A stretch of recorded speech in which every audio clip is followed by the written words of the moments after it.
Have you ever been watching a video on YouTube, and before you even finished watching it, you've already skipped to the next one and then the next? Or have you ever been studying, and you've realized that you spent the last 20 minutes thinking about tomorrow's football game, or whether your friend has replied to your text message or not? Or maybe you've gone to search for something on the internet, and after looking at 1,000 different things, you realize that you still hadn't looked at what you actually wanted to search for? I know it's certainly happened to me before, and most likely to many of you too.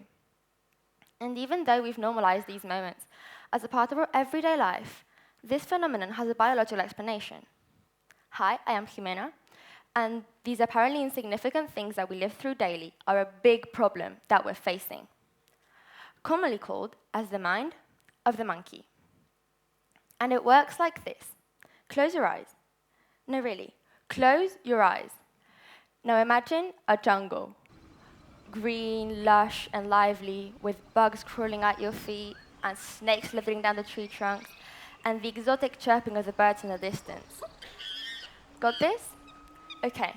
Now imagine that from one of these trees comes out a monkey, and it starts screaming loudly. And from another tree, another monkey, and another, and another, and another, until the whole jungle is filled with screeching monkeys. A huge chaos. Well, this jungle that you just imagined is your mind. You can open your eyes now. And every one of these monkeys is a different thought of yours that's demanding your attention. Because the thing is, having a multitude of thoughts is completely normal. It's the work of the mind. And we're biologically predisposed to generate thoughts constantly, up to 90,000 a day, because generating new thoughts doesn't require an effort. Paying attention and focusing on each individual thought does. And without our voluntary participation, our mind will jump wild and uncontrolled, from one thought to another, dragging our attention with it, even if we don't want to. A bit like this. When your mind comes up with a new thought, it warns you, and it tells you, hey, look at this thought. Let's call it thought A. Your attention automatically goes to thought A. But the problem comes in here. Before you've had the time to process, reflect, and focus on thought A, your mind comes up with a different one. And once again, it warns you. And it tells you, hey, look at this other thought, thought B. And you can't retain your attention on thought A. It's being dragged to thought B, and into a different thought, and another one. And this process happens over and over and over. And you're too busy keeping track of all of these different uncontrolled thoughts to actually focus on what you are doing. Too distracted to live, to feel. We live in an era of constant information and digital distractions. We go video to video, post to post, and thought to thought, constantly swiping, scrolling, and receiving huge amounts of information that we can't even process properly. And for us, teenagers, this can be especially challenging, because not only are we exposed to these new technologies the most, we also face school pressure, social expectations, and our own personal growth and development, all while our minds are full of chaos. And it's this chaos that leads to a lack of attention, which affects our studies, maintains our emotions in a constant state of agitation, and most importantly, it makes us unable to enjoy the present.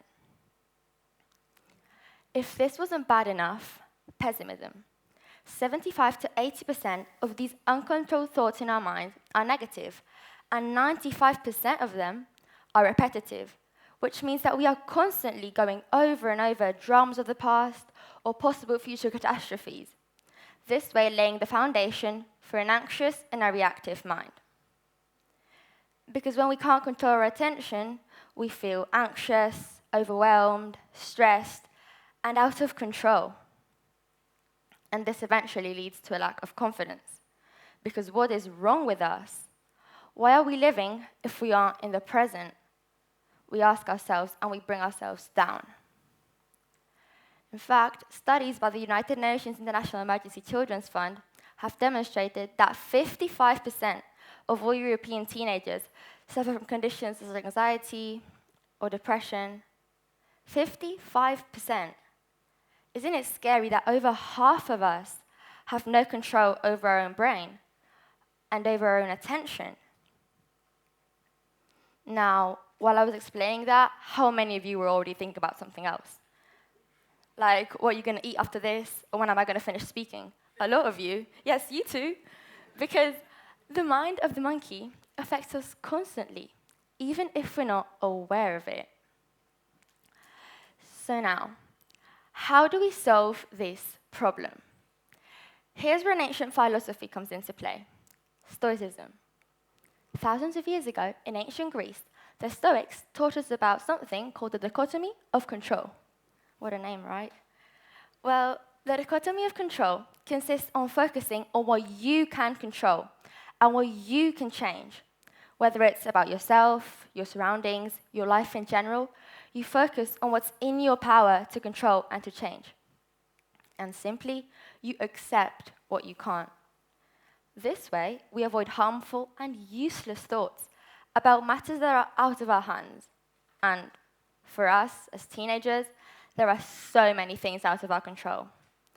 Others' opinions, certain aspects of our environment, and even some academic results. But what we can control are our reactions, our thoughts, and where we direct our attention. There are other techniques to fight against the mind of the monkey. One in particular that has been given different names throughout history. The Stoics, that we mentioned before, called it prosoke. The Buddhists used it in Zen meditation, and nowadays we call it mindfulness.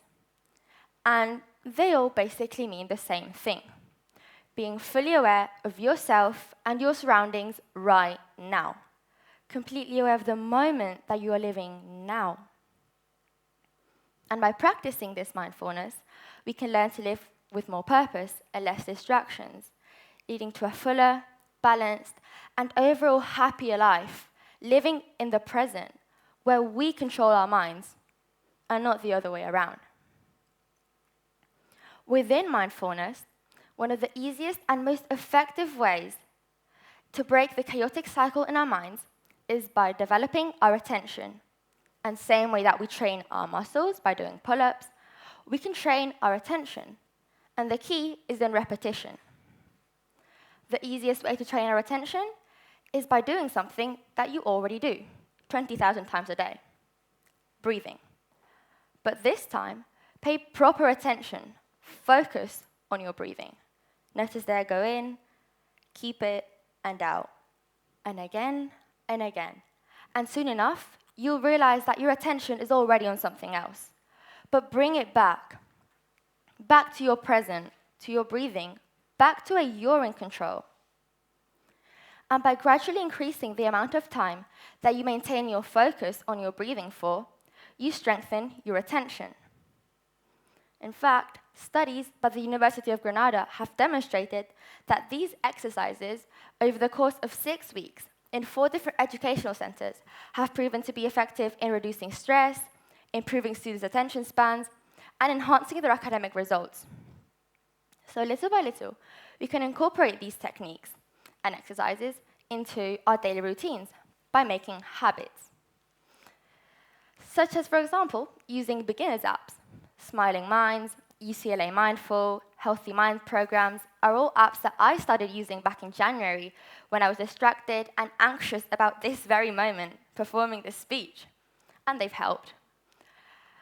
Even more, we can incorporate these techniques and awareness into our educational systems, not only to get better grades or to be less stressed, but to make your present and our present worth living.